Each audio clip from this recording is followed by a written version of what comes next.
কুল্লু নাফসিন যায়িকাতুল মাউত। প্রাণী মাত্রকেই মৃত্যুর স্বাদ আস্বাদন করা লাগবে। প্রত্যেক প্রাণীকেই মৃত্যুর স্বাদ গ্রহণ করা লাগবে। তবে সুনামগঞ্জে যাদের জন্ম তারা ছাড়া তাদেরকেও যাওয়া লাগবে।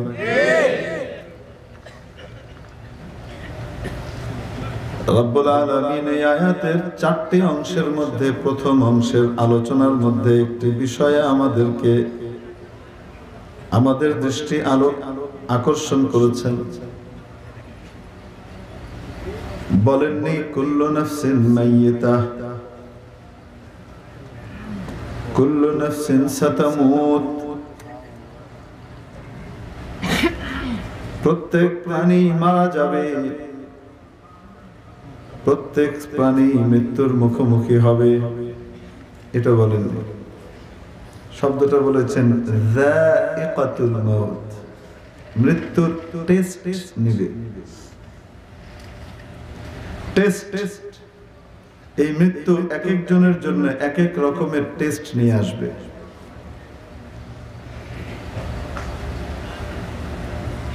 ব্যক্তি হিসেবে, আমল হিসেবে, তার কর্ম হিসেবে তার জন্য মৃত্যু ভিন্ন ভিন্ন টেস্ট নিয়ে আবর্তিত হবে। একই জিনিস অনেক সময় মিষ্টিও হয়, তেতোও হয়। আল্লাহ তাআলা গোটা মানব জাতিকে তৈরি করেছেন তার অতিথিশালা। আল্লাহ তাআলার নিজের পছন্দের তৈরি শাহী মেহমানখানা, রয়্যাল গেস্ট হাউস জান্নাতের জন্য তৈরি করেছেন। কিন্তু যাকে তৈরি করলেন সে যদি এত বড় মর্যাদার বিষয়টিকে উপলব্ধি করতে ব্যর্থ হয় এবং নিজেকে রয়্যাল গেস্ট হওয়ার যোগ্য হিসেবে প্রমাণ করতে ব্যর্থ হয় এবং নিজেকে এটার অনুপযুক্ত প্রমাণ করে ফেলে, তখন সে কি আল্লাহ তাআলার অতিথি হওয়ার, মেহমান হওয়ার উপযুক্ততা রাখে না? তখন তার জন্য আরেকটা জায়গা আছে, আদ-দারু দাওয়ান ইম্মাল জান্নাতু আবিন নার। বাড়ি তো দুটোই, হয় জান্নাত নয় জাহান্নাম। আল্লাহর তৈরি জেলখানায় তাকে যাওয়া লাগবে। তো যিনি আল্লাহর অতিথি হবেন তার জন্য মৃত্যু এবং মওত বড় টেস্টি, বড় স্বাদের, বড় মজার, বড় ইজ্জতের, বড় সম্মানের বার্তাবাহী হিসেবে আসবে। তার কাছে মৃত্যু বড় মজার হবে, বড় স্বাদের হবে, বড় টেস্টি হবে। মানুষ যেমন কোন বিশেষ দোকানের মিষ্টি খাওয়ার পরে, ভালো ব্র্যান্ডের কোন দোকানের মিষ্টি খাওয়ার পরে আরেকটা মিষ্টি খেতে চায়, আরেকটা খেতে চায়, আরেকটা খেতে চায়, আগ্রহ বাড়ে। নামকরা দোকানের মিষ্টি খাওয়ার পর এই এলাকা থেকে চলে গেলেও আবার যদি এই এলাকার উপর দিয়ে অন্য কোথাও যাওয়া হয়, গাড়ি থামিয়ে ওই দোকান থেকে আলাদা করে মিষ্টি নিয়ে নেয় কি না? সিলেটে আসলে সিলেট থেকে শতকরার টেস্ট পাওয়ার পরে এলাকায় শতকরা পাওয়া যায় না। এটা আবার ঢাকায় বা অন্য কোথাও ভালো সবাই রাঁধতে পারে না। শতকরা হলেই হবে না, শতকরার টেস্ট আনার জন্য সিলেটি লাগে। বলেন না কেন? সিলেটি সোহবত ছাড়া, সিলেটি সোহবত ছাড়া, সিলেটি তরবিয়ত ছাড়া, সিলেটি তালিম আর দীক্ষা ছাড়া শতকরা রাঁধলে সেই শতকরার টেস্ট আসবে, হয় তিতা হয়ে যাবে, নয় ফিকা হয়ে যাবে। ওই শতকরা যখন সিলেটে খায়, সিলেটি কোনো ব্যক্তি রান্না করে বা সিলেটের সোহবত ইয়াফতা কোনো ব্যক্তি রান্না করে, তখন এই সাতকড়ার ভিতরে এমন টেস্ট আর স্বাদ পয়দা হয় যে একবার সিলেটে সাতকড়া খেয়ে যাওয়ার পরে এদিক দিয়ে রাস্তা দিয়ে ঘুরে যাওয়ার সময় আবার সাতকড়া কিনে নিয়ে যায়, কেন? এটা রান্না করে বাড়ি দিয়ে খাবে।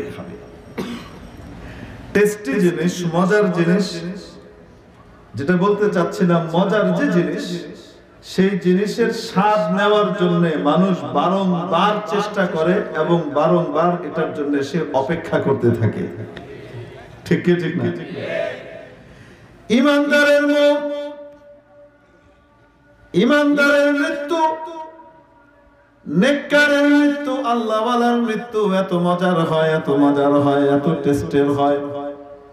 এই মৃত্যুর জন্য সে অপেক্ষা করতে থাকে, কখন আসবে আমার সেই কাঙ্ক্ষিত মুহূর্ত, আমার মাওলার সাথে আমার মিলনের ব্যবস্থা করে দিবে।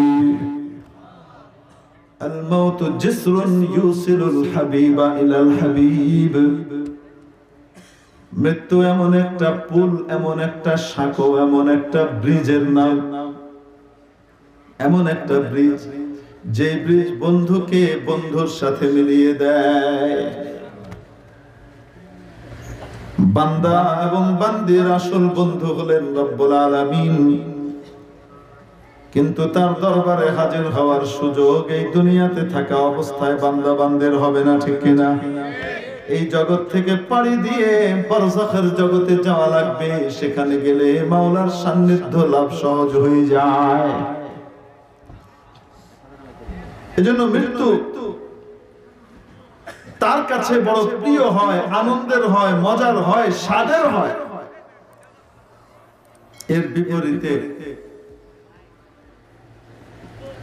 এই মৃত্যু এর স্বাদ বড় কষ্টের, বড় কঠিন, বড় তিক্ত, বড় জঘন্য হয়।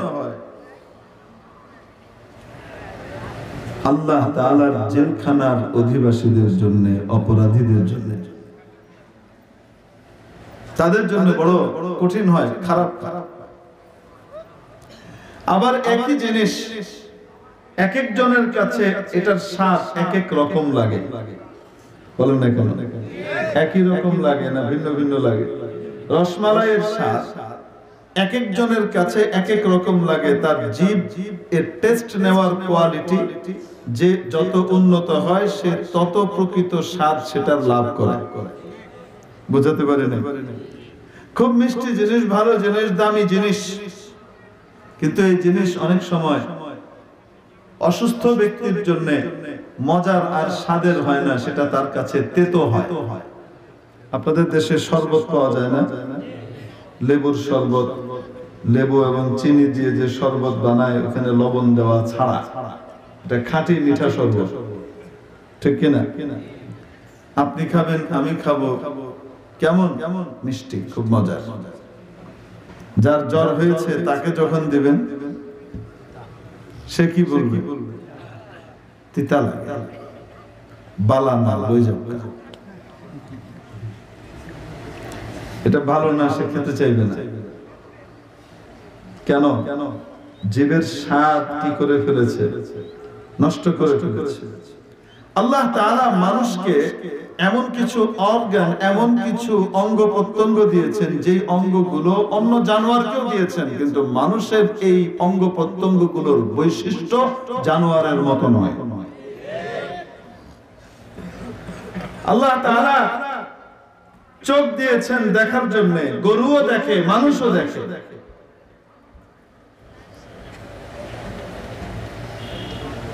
আল্লাহ তাআলা কান দিয়েছেন শোনার জন্য, গরুও শুনে, মানুষও শুনে। আল্লাহ তাআলা কলব দিয়েছেন ভাবার জন্য, গরু ভাবতে পারে না, মানুষ ভাবে। মানুষ চোখের দেখা দিয়ে, কানের শোনা দিয়ে যে ইনপুট নেয়, ওটা দিয়ে সে অ্যানালাইসিস করতে পারে তার কলব দিয়ে, তার হৃদয় দিয়ে, ঠিক কিনা? চোখ যদি চোখের মতো হয়, চোখ যদি নষ্ট না করে, রব্বুল আলামিন তার মনের চোখটাকেও খুলে দেন। এই চোখ এত দামি হয়, এত দামি হয়, কোন টেলিস্কোপ লাগে না, কোন দূরবীন লাগে না, পৃথিবীতে যত টেলিস্কোপ তৈরি হয়েছে সবচেয়ে দামি টেলিস্কোপটা দিয়েও, সবচেয়ে উন্নত টেলিস্কোপটা দিয়েও প্রথম আসমান দেখা যায় না, ঠিক কিনা? প্রথম আসমানও দেখা যায় না। অথচ রব্বুল আলামিন মানুষকে এমন হৃদয় দান করেছেন, যদি সে তার চোখের হেফাজত করে, গুনাহ থেকে চোখকে বাঁচায়, যেটা দেখার জন্য মাওলা আদেশ করেছেন সেটা দেখে, যেটা দেখতে নিষেধ করেছেন সেটা না দেখে, একটা পর্যায়ে তার মনের চোখটাকে আল্লাহ তাআলা খুলে দেন। সময়ে সময়ে এই চোখ দিয়ে মাওলা যখন চায় তখন 7 আসমানের উপরের জিনিসও দেখতে পায়।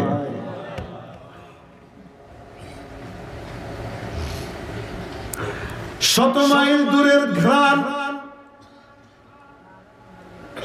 শত মাইল দূরের ঘ্রাণ শত মাইল দূর থেকে বসে নাকে শুনতে পায়। আমি বলি না, কোরআন বলে। কে বলে? কোরআন বলে। তবে এটা কখন? যখন আল্লাহ চান তখন, সব সময় পারে না। কিন্তু এই কোয়ালিটিটা তার কাছে থাকতে হয়। কোয়ালিটিটা না থাকলে আল্লাহ চান না তাকে দেখাইতে, এগুলা সে শুনতেও পারে না, দেখতেও পারে না। হযরত ইউসুফ আলাইহিস সালাতু ওয়াস সালামের কথা আপনারা জানেন। বাবার সবচেয়ে প্রিয় সন্তান ছিলেন, ঠিক না? ওনার বৈমাত্রেয় ভাই ছিল আরো 10 জন। তারা হিংসা করে ভাইকে কুয়ায় ফেলে দিল। কোথায় ফেলে দিল? দূরে জঙ্গলে নিয়ে কুয়ায় ফেলে দিল। আর বাপের কাছে এসে বলল, ইউসুফকে বাঘে খেয়ে ফেলছে। কে খেয়ে ফেলছে? বাঘে খেয়ে ফেলছে। কুয়ায় ফেলে দিছে, হয় মরে যাবে, সাপ টাপ কেটে মেরে ফেলবে, অথবা কেউ এসে কেউ এসে তাকে ওখান থেকে উঠিয়ে নিয়ে চলে যাবে। চলে গেলেও সিলেট হাইওয়ের উপর দিয়ে আছে, সিলেট থেকে ঢাকা চলে যাবে, সিলেটে আর আব্বা তারে খুঁজে পাবে না। চিন্তা ভাবনা করে ফেলে দিছে। ইউসুফ আলাইহিস সালামকে আল্লাহ তাআলা ওখান থেকে উদ্ধার করে মিশর নিয়ে গেলেন। এদিকে বাবা হযরত ইয়াকুব আলাইহিস সালাম জানেন না, পুত্র শোকে কাঁদতে কাঁদতে কাঁদতে কাঁদতে চোখ অন্ধ হয়ে গেল। বছরের পর বছর পার হয়ে গেছে, হযরত ইয়াকুব আলাইহিস সালামের চোখ কি হয়ে গেছে?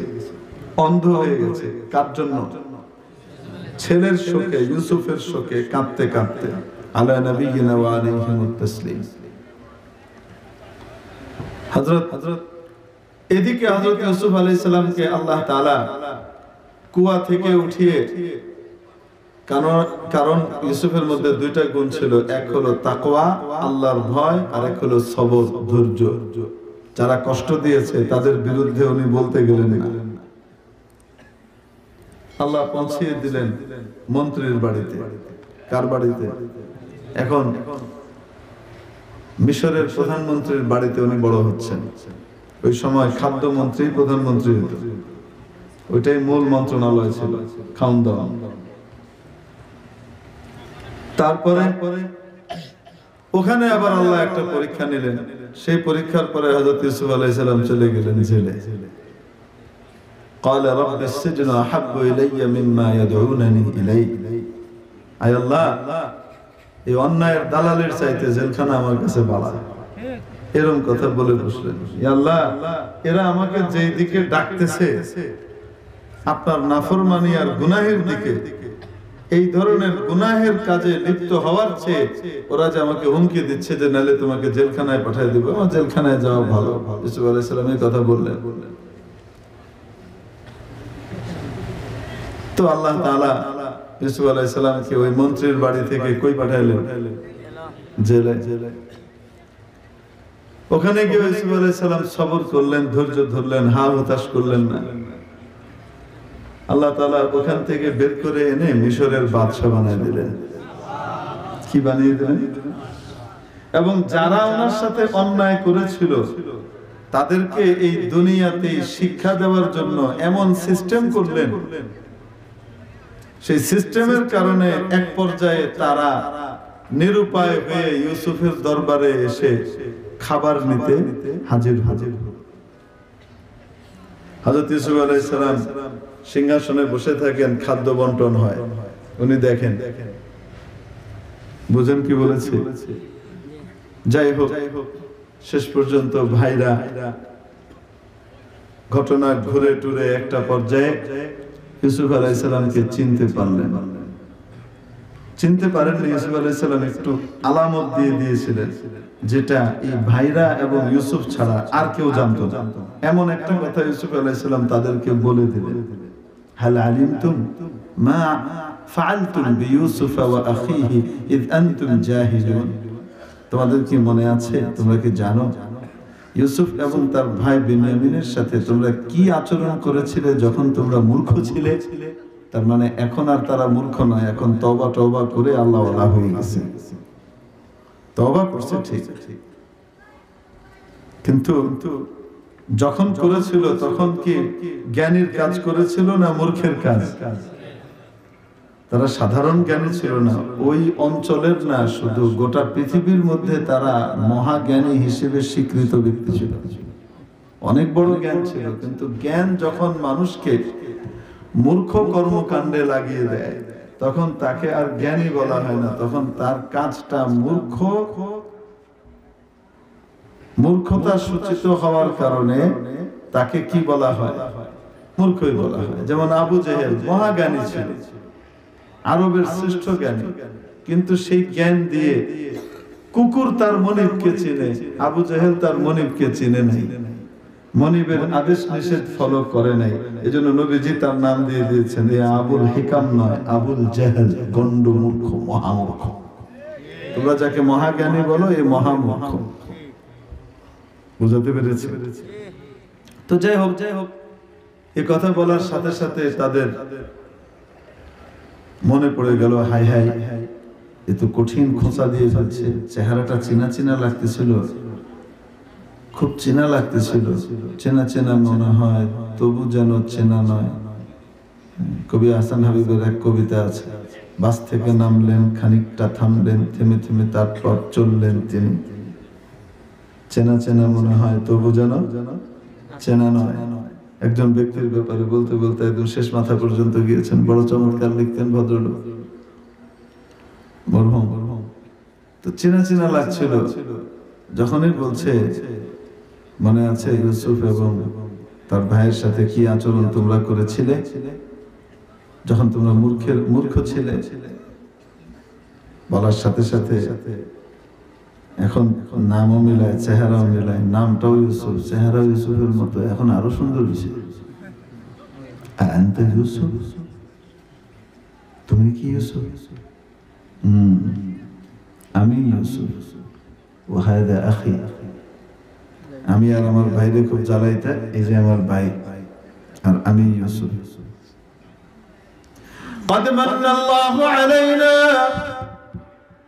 আল্লাহ আমাদের উপর দয়া করেছেন, কারণ আমরা দয়া আকর্ষণ করার মতো জিনিসটা করেছি। দুটো কাজ শুধু আমাদের উপরে নয়, যে কেউ এই দুটো কাজ করবে আল্লাহ তার উপরে দয়া করবেনই করবেন, আখিরাতেও করবেন, দুনিয়াতেও করবেন। ইন্নাহু মান ইয়াত্তাকি ওয়া ইয়াসবির, যে কেউ তাকওয়া অবলম্বন করবে, সবকিছুতে কাকে ভয় করবে? আরো আস্তে, কাকে? এবং ধৈর্য ধারণ করবে বিপদ আপদে। ফাইন্নাল্লাহা লা ইউযিউ আজরাল মুহসিনিন, সে ব্যক্তি নেককার হিসেবে পরিগণিত হবে এবং নেককারের বিনিময় আল্লাহ নষ্ট করেন না। অবশ্যই নেককারের বিনিময় আল্লাহ দিবেন, ঠিক কিনা? বাকি হুজুর, বিপদে সবর করা তো খুব কঠিন, কষ্টের, কেমনে করলে? মনে করতে হবে আমার মাওলা আমার জন্য যা করছেন এটার মধ্যেই কল্যাণ আছে। উনি যখন নেয়ামতের মধ্যে রাখেন সেটাতেই কল্যাণ, উনি যখন বিপদে ফেলেন সেটার মধ্যেও কল্যাণ। নবীজি বলেন মুমিনের অবস্থা বড় বিস্ময়কর, মুমিনের অবস্থা বড় বিস্ময়কর। যখন সে নেয়ামতের মধ্যে থাকে তাও কল্যাণকর, যখন সে বিপদে পড়ে তাও কল্যাণকর, যখন সে সুখে থাকে তাও কল্যাণকর, যখন সে বিপদে থাকে, দুঃখে থাকে, এটাও তার জন্য কল্যাণকর। মুমিনের অবস্থা বড় বিস্ময়কর। সাহাবীরা বোঝার জন্য জিজ্ঞেস করলেন, ইয়া রাসূলুল্লাহ, উভয়টা কল্যাণকর হয় কিভাবে? নবীজি বলে দিলেন, নিয়ামত পেলে শুকর আদায় করে, কৃতজ্ঞ হয়, তাই তার মর্যাদা বাড়ে। আর বিপদে পড়লে সবর করে, ধৈর্য ধরে, তাই তার মর্যাদা বাড়ে। কোনটাতেই লস নাই, লাভ আর লাভ। বলেন, মুমিনের কোনো কি নাই? লস নাই। মুমিনের কি? লাভ আর আরো আসতে লাভ আর লাভ।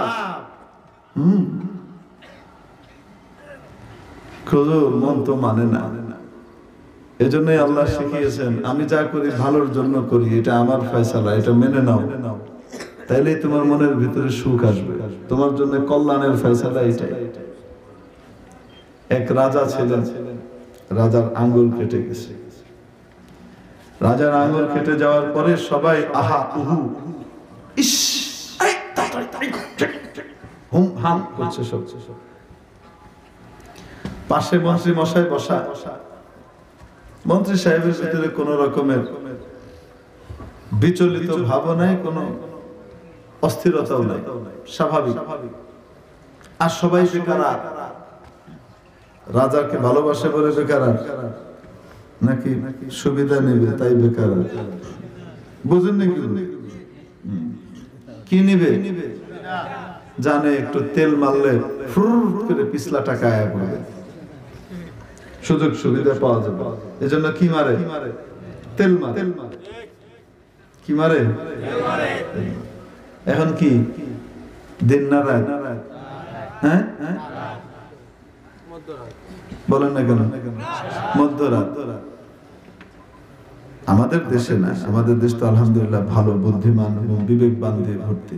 পৃথিবীর অন্যান্য অনেক দেশে আছে এরকম মধ্যরাতে ক্ষমতাসীন যদি বলে, এখন তো দিন মনে হচ্ছে, জি জি জি, চামচের দল বলবে জি জি জি, এখন আর রাত নাই, সূর্য দেখা যায়। কত সূর্য? 1 2 3 4 5। দিনে তো একটা সূর্য থাকে, আপনি যে ব্যবস্থা করেছেন মহা সূর্য, কত সূর্য, বুঝেন না? দিনের বেলায় যদি বলে, মধ্য দুপুরে যদি বলে, এখন তো মনে হচ্ছে রাত, জি জি জি, চাঁদ তারাও দেখা যায়। আছে না? চেয়ারম্যান সাহেব বলতেছে, এরে পুকুরটা মনে হয় কাত হয়ে গেছে, জি জি জি, পানিগুলো গড়ায় চলে যেতেছে দিকে। বাটি কাত করলে যেমন পানি গড়ায় যায়, এরকম তালবাজ আছে না? এরকম তেলবাজ আছে না? অনেক সময় তেল মেরে, তাল মেরে, সুযোগ সুবিধা নেওয়ার জন্য নিজেকে তাত্ত্বিক পুত্র দাবি করে। আছে না? কার কার পুত্র দাবি করে? মহব্বত করে না খসানোর জন্য। কিন্তু একটা সময় কিন্তু ধরা পড়ে যায়। কম না কেন? দেরিতে হলেও কি হয়? ধরা পড়ে। মনে রাখবেন, কোরআন ছিল, কোরআন আছে, কোরআন থাকবে। ইসলাম ছিল, ইসলাম আছে, ইসলাম থাকবে। কিন্তু কিন্তু কিন্তু কিন্তু রাষ্ট্র ধর্ম ইসলাম ছিল, আছে, ইনশাআল্লাহ থাকবে। কিন্তু উনি মন্ত্রী, মন্ত্রী নাই।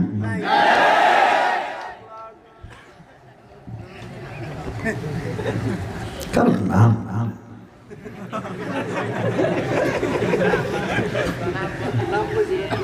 আল্লাহর ইরাদা, আল্লাহর ইচ্ছা, আল্লাহর ইরাদা মুরাদ বোঝা বড় মুশকিল।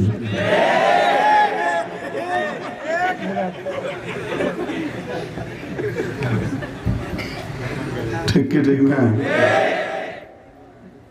কারে কেমনে উঠাইবো আর দুড়ুম করে ফালাইবো,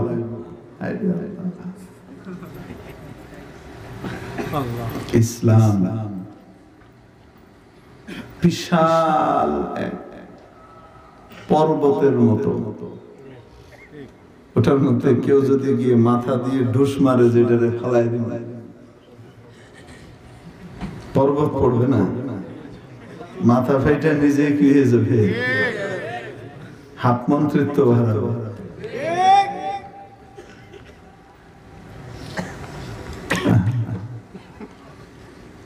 তখন আপনাদের খুব কষ্ট লাগছিল না? এরকম কথা কইল, কিছু কইতেও পারতেছি না, কইলে আবার কি হয়? মনের কত কষ্ট ছিল কি ছিল না? সবর করছেন না? আল্লাহকে ভালোবাসছেন না? ফলাফল পাইছেন? পাইছেন নগদ। হযরত ইউসুফ আলাইহিস সালামের কথাটা বাস্তবে দেখেন। যে ব্যক্তি, যে কেউ কি করবে, ধৈর্য ধরবে এবং কাকে ভয় করবে, তাকে আল্লাহ নেককার হিসেবে গণ্য করবেন, এবং নেককার ব্যক্তির বিনিময় আল্লাহ নষ্ট করেন না। আল্লাহ যা করেন সেটা কি বান্দার ক্ষতির জন্য করেন না ভালোর জন্য করেন? সুখ দিলেও ভালোর জন্য দেন, দুঃখ দিলেও ভালোর জন্য দেন। বান্দা অনেক সময় বুঝে না, ঠিক কিনা? তবে আল্লাহ তাআলা বড় মেহেরবান, বড় মেহেরবান, বড় মেহেরবান। বান্দা অন্যায় করার পরে, উল্টা পাল্টা করার পরে, অথবা করে নাই কিন্তু আল্লাহ বিপদ দিয়েছে, যদি সে তওবা করে, আয় আল্লাহ ভুল করেছি, সাজার কিছু নমুনা তো দুনিয়াতেই দেখলাম, আল্লাহ আর করবো না, মাফ করে দাও, আমি তোমার প্রকৃত বান্দা হয়ে যাব। যদি তওবা করে ফেলেন, মাওলা বলেন সাব্বার আগার তওবা শিকস্তি বাজ আ, বান্দা তুমি তওবা করার সাথে সাথে আমি তোমাকে আমার বুকে মিলিয়ে নেব। রাস্তা খোলা, বলেন না কেন? না, রাস্তা বন্ধ। আমাদের রাস্তা বন্ধ হয়ে যায়, আল্লাহ রাস্তা বন্ধ করেন না। আল্লাহ বান্দা বান্দিকে সুযোগ দেন। কতক্ষণ পর্যন্ত? একবার তওবা করছে, আবার যে ভেঙে ফেলছে, ভুল করে ভেঙে ফেলেছে, আবার করো। মাওলা বলেন 100 বারও যদি তুমি তওবা ভেঙে ফেলো, আবার যদি আমার কাছে ফিরে আসো আর খাঁটি তওবা করো, অতীতের ব্যাপারে অনুতপ্ত হও, ক্ষমা চাও, ভবিষ্যতে না করার সংকল্প করো, দৃঢ় সংকল্প করো, আর করব না, এটার নাম তওবা। সাথে সাথে আমি মাওলা তওবা কবুল করে নিই, আমি তোমাকে মাফ করে দিই। মাফের রাস্তা বন্ধ না খোলা? বাকি যার জন্য বিপদ হিসেবে, বিপদটা বিপদ হিসেবে আসে, ডিমোশন হিসেবে আসে, সে বুঝে না যে আমাকে আল্লাহ কাছে টানতে চাইতেছে, সে আরো বেশি দূরে সরে। বুঝেন না কি বলছি? যাই হোক, তো তেল মারলে তেল পার্টি আছে না নাই? সর্বযুগে ছিল, আজও আছে, ভবিষ্যতেও কি করবে? যতদিন তেলওয়ালা থাকবে ততদিন তেল মারার লোকও থাকবে। যাই হোক, এখন বাদশার কি হয়ে গেছে আপনারা ভুলে গেছেন, মনে নেই? বাদশার কি হয়েছে? আরো আস্তে আঙ্গুল কেটে গেছে। এখন সবাই আহ উহ করছে, আর জ্ঞানী মন্ত্রী পাশে বসে আছেন, উনি আহ উহ করছেন না। হ্যাঁ, ডাক্তার দেখা দেখ, এই ডাক্তার এসে দেখো, ঠিকঠাক করো, অত আহ উহ এগুলা সেগুলা বলছেন। তো সবার পাম্পট্টিতে বাদশারও মনে হচ্ছে না জানি কত ভয়ঙ্কর আমার কাটা কেটেছে। এখন বাদশাকে সান্ত্বনা দিয়ে মন্ত্রী সাহেব বলেন, রাজা মশাই, পেরেশানির কোনো কারণ নাই, আঙ্গুলি তো কেটেছে, আল্লাহ যা করেন ভালোর জন্য করেন, ব্যথা লাগছে কিন্তু আল্লাহ যা করেন। রাজা বলছে, রাজ কাটছে আমার, তোমার কাটছে? ব্যথা কারে কয়? তুমি বুঝো না, আমি বুঝি। আমার লাগে ব্যথা, তুমি কয় আল্লাহ আমার ভালোর লেগে করছে। জেলখানায় পাঠায় দে। এখন মন্ত্রী সাহেবকে ওখান থেকে ধরে কই নিয়ে যাচ্ছে? জেলে নিয়ে যাচ্ছে। মন্ত্রী সাহেব জেলখানায় যাওয়ার সময় কইতেছে, এই যে আপনি আমার জেলে পাঠাইলেন, আমি বিপদে পড়লাম, এটাও আল্লাহ ভালোর জন্য করছে। রাজা মশাই করতেছে মন্ত্রিত্ব হারিয়ে মাথাটা খারাপ হয়ে গেছে, এত বড় সম্মানের পদ চলে গেল, এত বড় আসন চলে গেল, আর বলে আল্লাহ যা করে, আমি জেলখানায় যাচ্ছি, আমি এই আসনে বসতে পারছি না, এটাও আল্লাহ ভালোর জন্যই করে। হ্যাঁ, হুজুরের মসজিদটা কেড়ে নিলাম, মাদ্রাসাটাও কেড়ে নিলাম, বাইর করার ব্যবস্থা করলাম, কোথায় চেয়ে ফুঁকফাঁক করবে, কয় আল্লাহ যা করে ভালোর লেগে করে। বুঝছেন না? আছে না? এখন মন্ত্রিত্ব চলে গেছে, তাই রাজা মশাই মনে করতেছে মন্ত্রীর কি হয়ে গেছে, মাথা খারাপ হয়ে গেছে, কারণ মন্ত্রী সাহেব বলছে মন্ত্রিত্ব হারিয়ে আমি জেলখানায় যাচ্ছি, আল্লাহ যা করেন ভালোর জন্য করেন, এটাও আমার জন্য ভালো। রাজা মশাই মনে করছে মাথা কি হয়ে গেছে, তারটা ছেড়ে গেছে। যাই হোক, মন্ত্রী সাহেব জেলে, তেলবাজ মন্ত্রী এখন উপদেষ্টা, রাজার কাছে প্রিয় মানুষ। কিছুদিন পরে রাজা মশাই গিয়েছেন শিকারে। শিকার বুঝেন তো, মৃগয়া। শিকারে যাওয়ার পরে সন্ধ্যা হয়ে গেছে, উনি শিকারের পিছনে ছুটছেন, ওনার সাথে বিশাল বডিগার্ড বাহিনী আছে। এরই মধ্যে উঠেছে ধূলি ঝড়, প্রচন্ড ধূলি ঝড়, ভিজিবিলিটি একদম 0 মিটারে নেমে এসেছে, দেখা যায় না, 1 হাত দূরের জিনিসও দেখা যায় না। আর ধূলি ঝড় ওঠার কারণে চোখে ধুলাবালি যাচ্ছে, তো কিসের ঘোড়া সামলাবে, আর এদিক ওদিক তাকাবে, চোখ ডুবছে।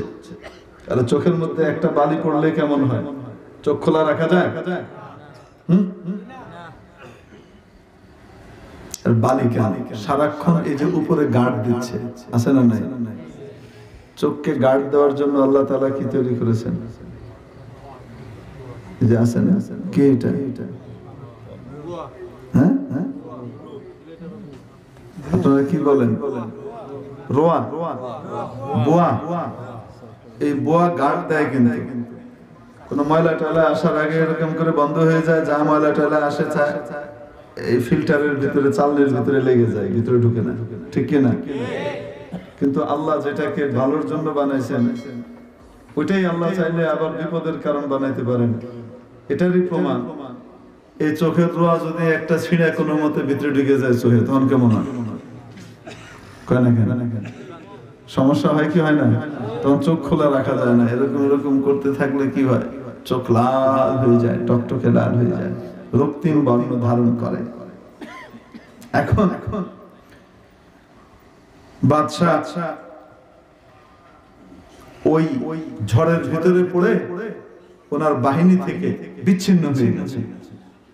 কেউ কাউকে তো দেখে না, অন্ধকার হয়ে গেছে, বিচ্ছিন্ন হয়ে গেছে, এখন পথ হারিয়ে ফেলেছে। ওরাও বাদশাকে খুঁজে বেড়ায়, বাদশাহ তার বাহিনীকে খুঁজে বেড়াচ্ছেন। এখন খুঁজতে গিয়ে কাছাকাছি আসার পরিবর্তে আরো দূরে চলে গেছে। বাদশাহ পরিণত পর ধরা পড়েছে জঙ্গলি মানুষদের কাছে। তারা বাদশাকে ধরে বলে, খুব নাদুস নদুস রে দেখতে, দেবতাকে উৎসর্গ করলে খুব খুশি হবে। এখন রাজাকে নিয়ে গেছে তাদের মন্দিরে পুরোহিতের কাছে। পুরোহিত বলে, চমৎকার জিনিস, এরকম টকটকে জিনিস অনেকদিন পাওয়া যায় না, আমাদের দেবতা খুব প্রীত হবে, তাকে এখন বলি দেওয়ার ফয়সালা হলো। বলি দেওয়া বুঝেন তো, শিরোচ্ছেদ করা, দেবতাকে খুশি করার জন্য। তাকে বেদিতে শোয়ানো হয়েছে, হাত পা বাঁধা হয়েছে। বাদশা চিন্তা করছে, জীবন শেষ, আমার সৈন্য সামন্ত সব আছে, কিন্তু এখন নাই। এখনো আমি রাজা, আমারই দেশের ভিতরে আমি মরতেছি, আমাকে রক্ষা করার বলেন না কেন? দুনিয়ার সমস্ত রাজারা চিরকাল রাজাই তো আছে, নাকি মাটির নিচেও আছে? বলে না কেন? তো মাটির নিচে যখন গেছে তাদের সৈন্য সামন্ত ছিল না, কিন্তু যখন আজরাইল আলাইহিস সালাম আসছে, কেন সৈন্য সামন্ত কাজে লাগে? বাদশা এখন মৃত্যুর জিকির করতেছে, আহা মরলাম রে, গেলাম। পুরোহিত দা নিয়ে এভাবে কৃপান নিয়ে এভাবে মাথার উপরে উঠিয়েছে, চোখ বন্ধ করে এবার মারবে ফাইনাল কোপ। ধর থেকে শীতটাকে বিচ্ছিন্ন করবে এক কোপে। তো উঠিয়ে যখন কোপটা মারবে ঠিক তখন রাজার হাতের দিকে পুরোহিতের নজর পড়লো, দেখে আঙ্গুল কাটা। দেখার সাথে সাথে বলছে এ তো ডিফেক্ট মাল, এই ডিফেক্টেড মাল বলি দেওয়া যায় না, দেবতা এটা গ্রহণ করবে না, ছাড়ো ছাড়ো, হবে না। বুঝেন কি বলে? যাই হোক, রাজা তৎক্ষণাৎ বেঁচে গেলেন। কিছুক্ষণ পরে রাজার সৈন্য সামন্তরা এসে উদ্ধার করে নিয়ে গেছে। কিন্তু কিছুক্ষণ আগে যদি আঙ্গুলটা কাটা না হইতো তাহলে কি হইতো? সৈন্য সামন্ত আসলেও কোনো কাজ হইতো? কোনো কাম হইতো না, হয়তো গেছে গা। এখন এই অবস্থাতে রাজা মুক্তি পেয়ে বেরিয়ে এসে প্রথম আদেশ জারি করছে, মন্ত্রী খুব জ্ঞানী, ভালো মানুষ, আলেম মানুষ, তাড়াতাড়ি বের করে নিয়ে। হক কথা কয়, শুনতে একটু তিতো লাগে, কিন্তু আসলে ভালো, ঠিক কথা বলে। সবাই তেল মারছিল আর হে কইছিল আল্লাহ যা করে ভালোর জন্য করে। শুনতে আমার তিতো লেগেছে, তাই আমি ভিতরে ঢুকে দিয়েছিলাম। ভালো মানুষ, তাড়াতাড়ি বের করে নিয়ে এখন নিয়ে আসছি। মন্ত্রী আবার শপথে বহাল হলেন, বুঝতে পারছেন? বহাল হওয়ার পরে এখন রাজা মশাই বলে, মন্ত্রী একটা তো বুঝলাম, আমার আঙ্গুল কাটা, এটা যে আল্লাহ আমার ভালোর জন্য করছে এটা তো বুঝলাম, নাহলে তো গেছিলাম। কিন্তু তুমি যে জেলখানায় গেলা, তুমি যাইতে যাইতে কইলা আল্লাহ যা করে ভালোর জন্য করেন, তাহলে তোমার জেলখানায় যাওয়া এটা কি ভালো? বলে মন্ত্রী মশাই বলে, রাজা মশাই এখনো বুঝেন নাই কি ভালো হয়? কি ভালো হয়েছে বলো? রাজা মশাই, সব সময় আমি আপনার সাথে থাকি, কোনো সময় বিচ্ছিন্ন হই না। যদি আমাকে জেলে না ভরতেন তাহলে সবাই আপনার থেকে আলাদা হলেও আমি আর আপনি একসাথেই থাকতাম। জঙ্গলিরা শুধু আপনাকেই ধরতো না, আমাকেও ধরতো। ধরার পরে আপনি তো আঙ্গুল কাটা দিয়ে বেঁচে যাইতেন, আমার কি হইতো? এই জন্য আল্লাহ তাআলা আমাকে সেভ করার জন্য ভিতরে ঢুকাই দিয়েছিল। বুঝা আসে নাই? তাহলে সবর করলে ফল পাওয়া যায় না? যায় না? মনে আছে আপনাদের? আরো আসতে বলেন। তাহলে যে কোনো বিপদে ধৈর্য ধারণ করতে হবে, হা হতাশ করা যাবে না, ঠিক কিনা? যিনি বিপদে পড়েছেন তিনি যদি হা হতাশ করেন, ধৈর্য হারিয়ে ফেলেন, আল্লাহর ফয়সালার উপরে খুশি না থাকেন, তাহলে দুনিয়াতে আল্লাহ তাআলার নিয়ামতের ফয়সালা তার জন্য মুশকিল। ঠিক কি ঠিক না? সবর করতে হবে কি হবে না? যে কোনো মুসিবতে সবর করব তো ইনশাআল্লাহ। হযরত ইউসুফ আলাইহিস সালাম মনে আছে না আপনাদের? উনি এই সূত্র শিখিয়ে দিলেন যে কেউ আল্লাহকে ভয় করবে, কাকে ভয় করবে? সর্বাবস্থায় কাকে ভয় করবে? গোপনে প্রকাশ্যে, কেউ আছে কেউ নাই, কেউ দেখে না কিন্তু কে দেখেন? এই কথা মনে করবে, আল্লাহকে ভয় করবে, আল্লাহ তাআলা অবশ্যই অবশ্যই তাকে ফল দিবেন। সুবহানাল্লাহ। শুধু ফল দিবেন না, যে ব্যক্তি আল্লাহকে ভয় করবে আল্লাহ তাকে এমন ভাবে সম্মানের রিজিক দান করবেন সে কল্পনাও করতে পারবে না। এই রিজিকের জন্যই তো সারা দুনিয়ায় মারামারি, কাটাকাটি, হানাহানি। হ্যাঁ, দারিদ্র বিমোচনের জন্য বিশ্ব ব্যাংক একটি প্রকল্প হাতে নিচ্ছে। জাতিসংঘের প্রস্তাব পাশ হয়েছে, আমাদের দেশে তা বাস্তবায়ন করতে হবে। বিশ্ব ব্যাংক দারিদ্র বিমোচনের জন্য, আল্লাহ তাআলা দারিদ্র বিমোচনের পুরো রাস্তা বলে দিচ্ছেন। দারিদ্র বিমোচন বিশ্ব ব্যাংকের হাতে না, দারিদ্র বিমোচন পৃথিবীর কারো হাতে না। কার হাতে? কার হাতে? আর আমি বলে দিছি, আমার অফিস থেকে দারিদ্র বিমোচনের ফয়সালা করাতে হলে, স্যাংশন নিতে হলে একটা কাজ করতে হবে, বান্দা আমাকে ভয় করতে হবে, গোপনে প্রকাশ্যে। যে কোনো সময় কাকে ভয় করতে হবে? কেউ দেখে তাও গুনাহ করি না, কেউ দেখে না তাও গুনাহ করি না। এটা হলো আসল তাকওয়া। ওয়া মান ইয়াত্তাকিল্লাহা ইয়াজআল লাহু মাখরাজা। যে ব্যক্তি আল্লাহকে ভয় করবে আল্লাহ বলেন তার জন্য আল্লাহ তাআলা মুক্তির ব্যবস্থা করে দিবেন, উত্তরণের পথ বের করে দিবেন। ওয়ায়ারযুকুহু মিন হাইসু লা ইয়াহতাসিব, এমন জায়গা থেকে রিজিক দিবেন সে কল্পনাও করতে পারবে। আরো আস্তে, আল্লাহকে ভয় করা শেখানো হয়। সর্বাবস্থায় আল্লাহকে ভয় করতে হবে, নামাজ পড়তে হবে, রোজা রাখতে হবে, সময় মতো সবকিছু করা লাগবে, আল্লাহর হুকুম অনুযায়ী জীবন চালাতে হবে, আল্লাহকে ভয় করতে হবে এবং এটার মাধ্যমে রিজিকের ফয়সালা হবে, ঠিক কিনা? এটা শেখানো হয় প্রাইমারি স্কুলে, হাই স্কুলে, কলেজে, ভার্সিটিতে, অক্সফোর্ডে।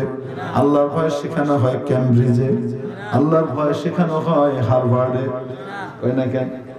আল্লাহর ভয় শেখানো হয়, জোরে বলুন কোথায়? আরো আস্তে, আমি বললাম না, আপনারাই বলেন কোথায়? দারিদ্র বিমোচন চাও, দেশের উন্নয়ন চাও, সমৃদ্ধি চাও, তাহলে তাকওয়ার শিক্ষার প্রসার ঘটাতে হবে। শুধু মাদ্রাসায় তাকওয়ার শিক্ষার প্রসার সীমিত রাখলে হবে না, এই তাকওয়ার শিক্ষাকে জাতীয় শিক্ষা কাঠামোর অংশ বানাতে হবে, ঠিক কিনা? নাইলে ধরা খাবা, খালি দৌড়াবা আর দৌড়াবা। মেরে মুহতারাম দোস্ত, আজিজ বুজুর্গ, বলছিলাম তাকওয়া ইখতিয়ার করলে রিজিকের ফয়সালা কে করেন? আরো আস্তে, কে করেন? বলবো নাকি? হযরত ওমর রাদিয়াল্লাহু তাআলা আনহুর নাম শুনেছেন? কে আমার আপনার জাডা? কে? নবীজির প্রিয়তম সাহাবী, ইসলামের দ্বিতীয় খলিফা, ঠিক কিনা? ওমর রাদিয়াল্লাহু তাআলা আনহু একদিন রাতের বেলায় প্রজা সাধারণ কেমন আছে না আছে ওটা দেখার জন্য বের হয়েছেন। কোথায় বের হয়েছেন?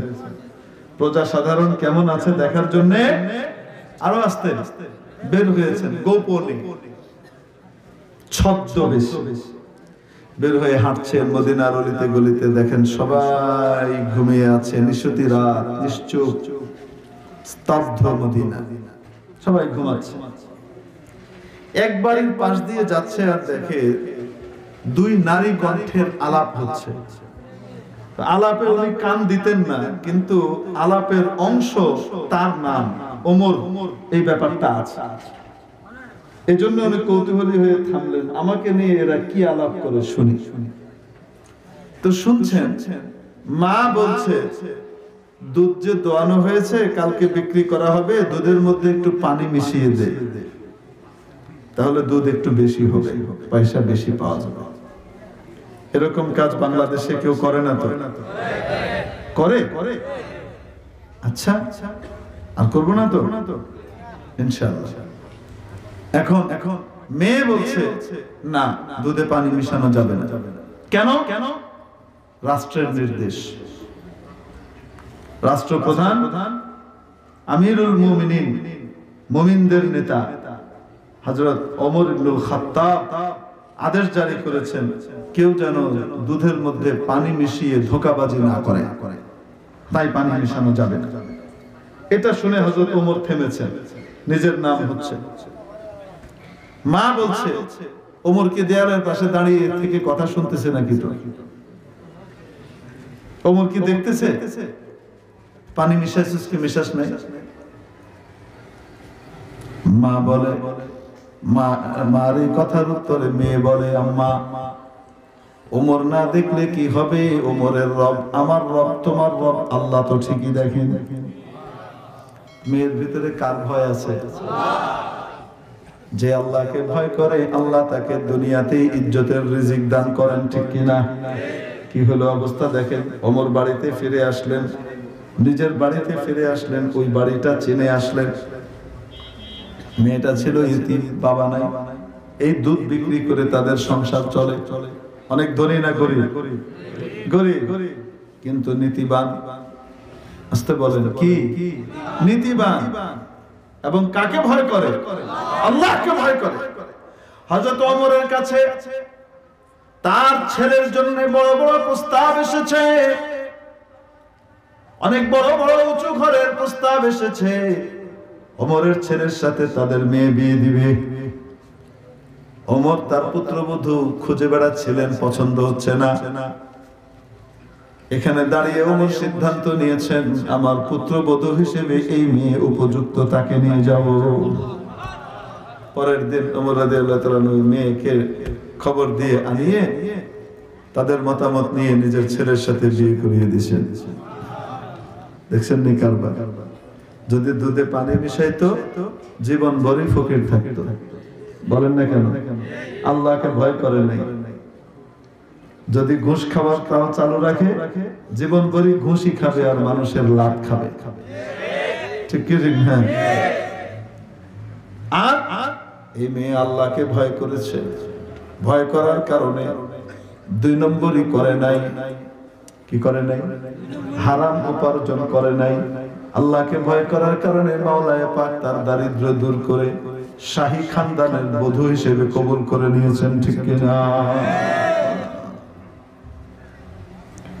ঠিক তেমনি ভাবে দুনিয়াতে যখন ঘুষের লোভ আসবে, ওই লোভকে যদি অস্বীকার করে, লোভকে জয় করা যদি হয়, আল্লাহকে ভয় করে, কাকে ভয় করে?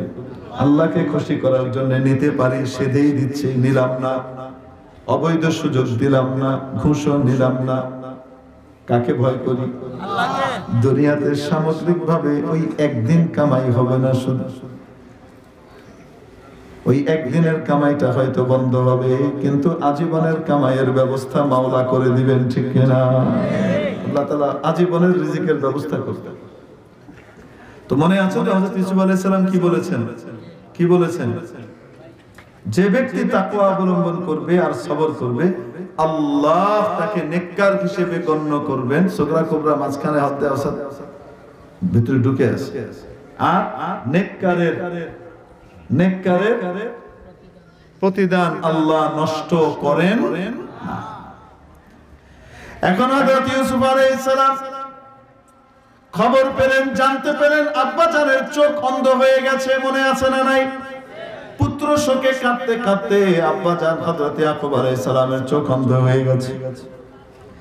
এখন নিজের গায়ের জামাটা খুলে দিয়ে দিলেন ভাইদের হাতে, আর বলে দিলেন, এটা নিয়ে যাও, ইযহাবু বিকামিসি হাদা, আমার জামাটা নিয়ে আব্বা জানের চোখের মধ্যে লাগিয়ে দিও, দৃষ্টিশক্তি ফিরে আসবে। এখন মিশর থেকে এই জামা নিয়ে রওনা হয়েছে। এখান থেকে 8 দিনের দূরত্ব। কয় দিনের?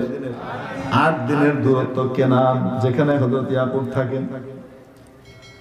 ولما فصلت العير قال أبوهم إني لأجد ريح يوسف لولا أن تفندون।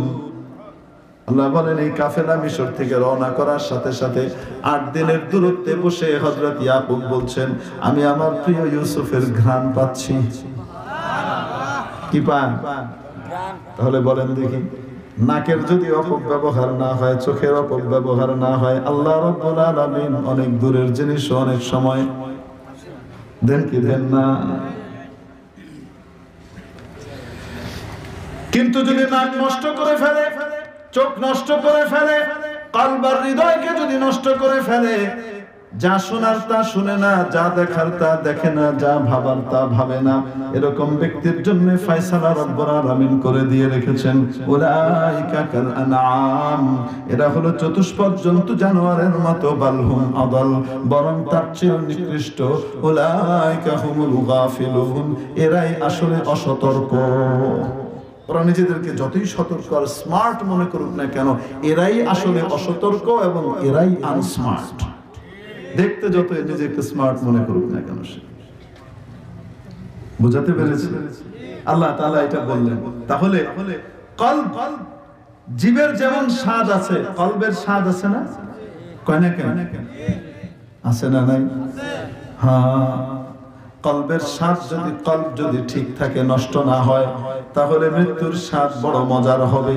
আর কলব যদি নষ্ট হয়ে যায়, মৃত্যুর স্বাদ বড় তেতো এবং কঠিন হবে। মনে আছে না নাই? মনে আছে কোথেকে গিয়েছিলাম? মেরে মুহতারাম দোস্ত, আজিজ ও বুজুর্গ, বলছিলাম, শেষ করে দিচ্ছি, আপনাদের ভয় পাওয়ার কারণ নেই। হুজুর কখন ছাড়বে? এই মাত্র মৃত্যুর টেস্টে ফিরে আইলো। না না, 2 ঘন্টা না, আমাকে ফজর পড়তে হবে ঢাকায় গিয়ে।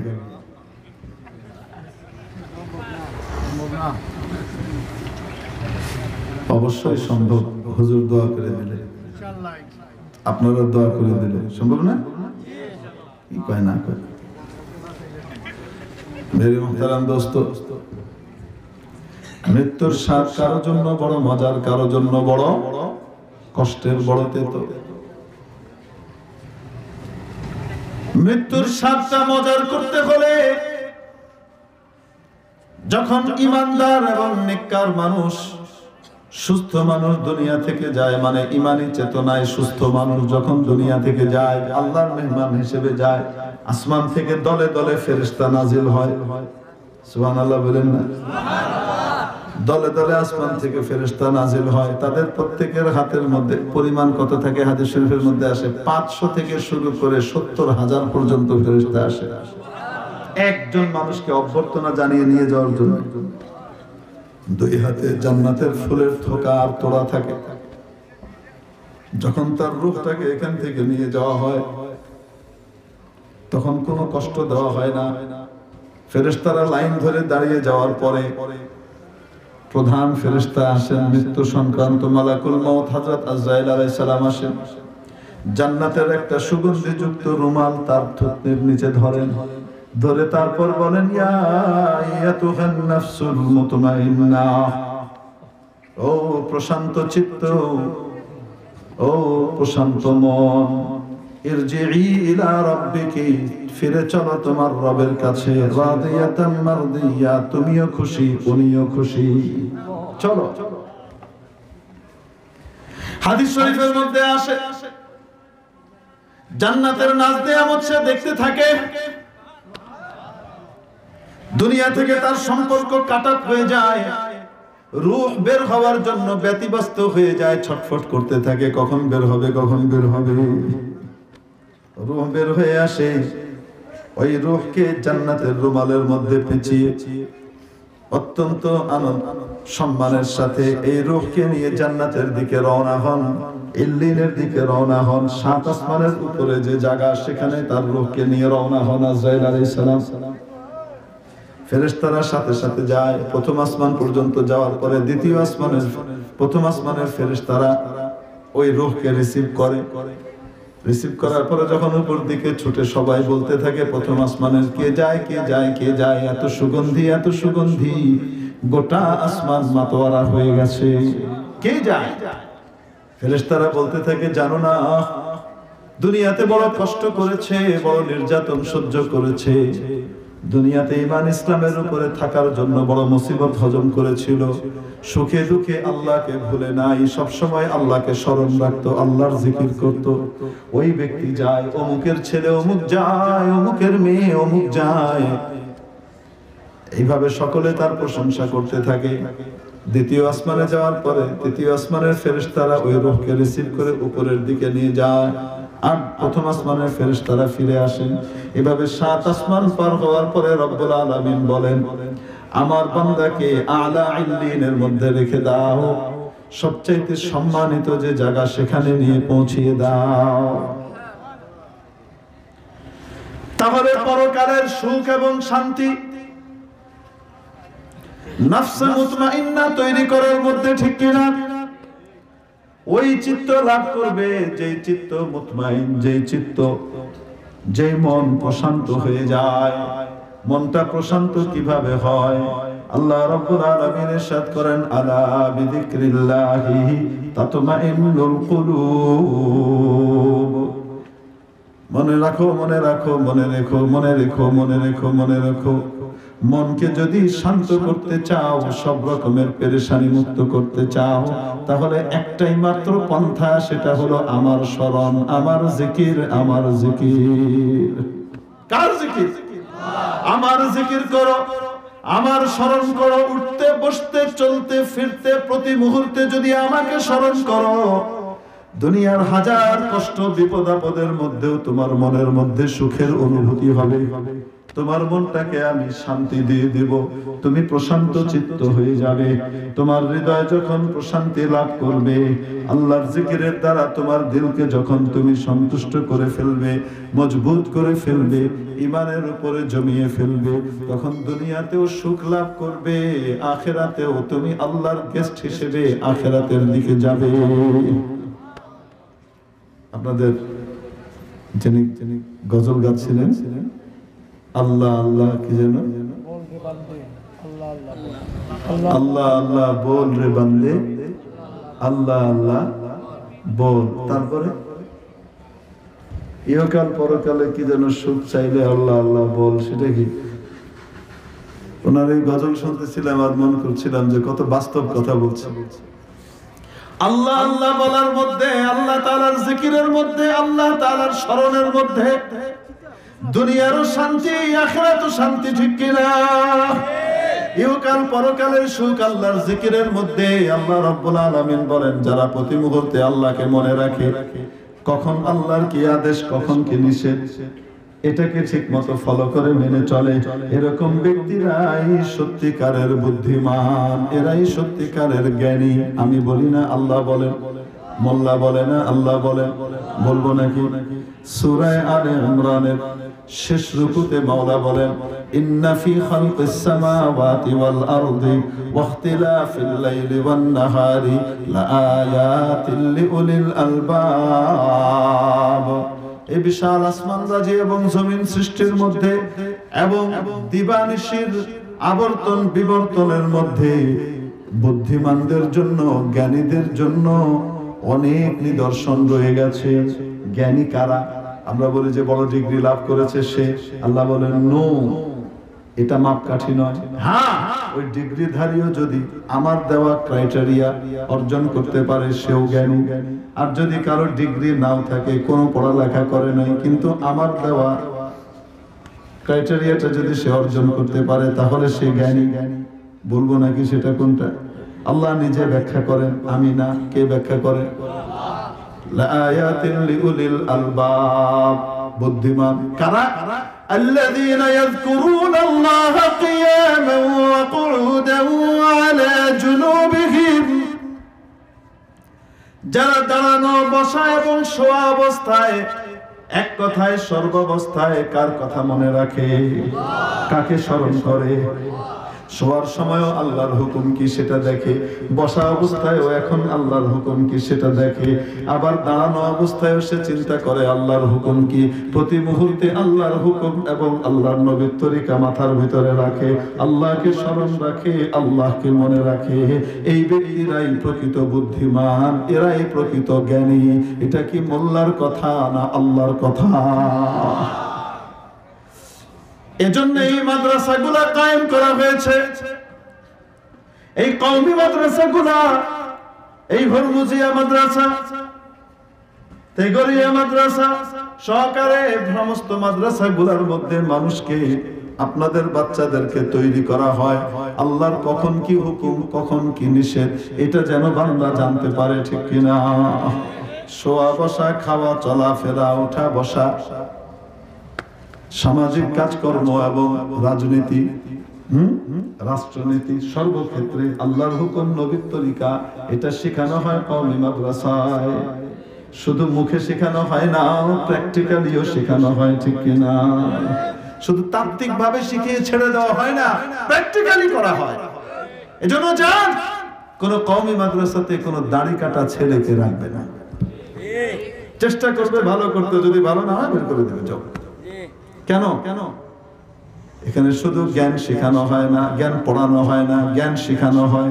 মাথা থেকে পা পর্যন্ত আল্লাহর দেওয়া ইলমকে বাস্তবায়ন করানো হয়, প্র্যাকটিস করানো হয়, ঠিক কিনা?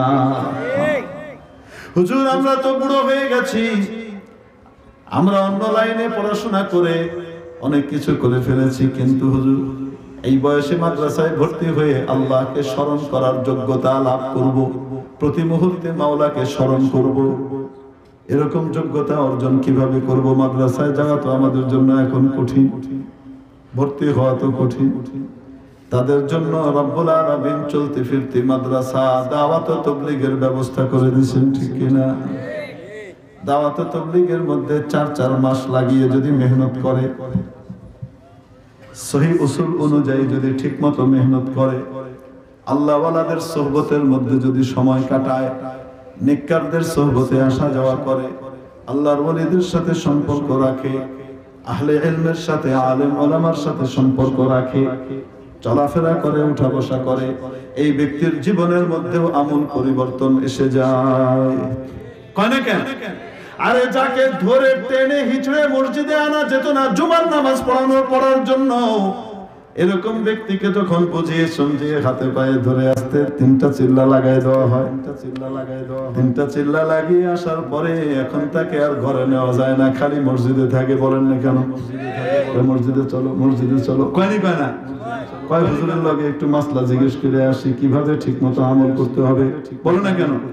ব্যবসা করতে গেলে আগে হুজুরের কাছে যায়, হুজুর ব্যবসাটা কিভাবে করলে আল্লাহ খুশি হবে একটু বলে দেন, কোন কোন কাজ করা যাবে না, যে কোনো ডিট করার আগে ইসলামী আইনজীবী, আল্লাহর দেওয়া আইনজীবী আলেম ওলামার কাছে গিয়ে জিজ্ঞেস করে আইনের কোনো বরখেলাপ তো হইতেছে না। দুনিয়ার আইন তো দুনিয়ার আইনজীবী শিখায়, আল্লাহর আইনজীবী, আল্লাহর ইলমের আইনজীবী আপনাদের কাছে জানতে আসছে, একটু বলে দেন। করে কি করে না? আরে বলে না কেন? আগে মোল্লা দেখলে টিটকারি করতো, আর এখন নিজের প্রিয়তম ছোট্ট ছেলেটাকে নিয়ে মাদ্রাসায় মোল্লা বানানোর জন্য দিয়ে দেয়। কেন দেয়? দিলে বুঝে এসে গেছে আমি এতদিন অন্ধকারের পথে ছিলাম, আলোর দিশা পেয়েছি। এই আল্লাহর জিকির এবং স্মরণ আমাদের মনের ভিতরে আনার জন্য দাওয়াত ও তাবলীগের মেহনত, মাদ্রাসার মেহনত, আল্লাহ ওয়ালাদের খানকাহি নিজামের মেহনত, ঠিক কি ঠিক না? এজন্য প্রকৃত বুদ্ধিমান হব তো ইনশাআল্লাহ। রাজি আছি? আল্লাহ কবুল করেন। হুজুর ইনশাআল্লাহ দোয়া করে দিবেন। মেহনত যার দোয়াটা, আমার তো মেহনত নাই।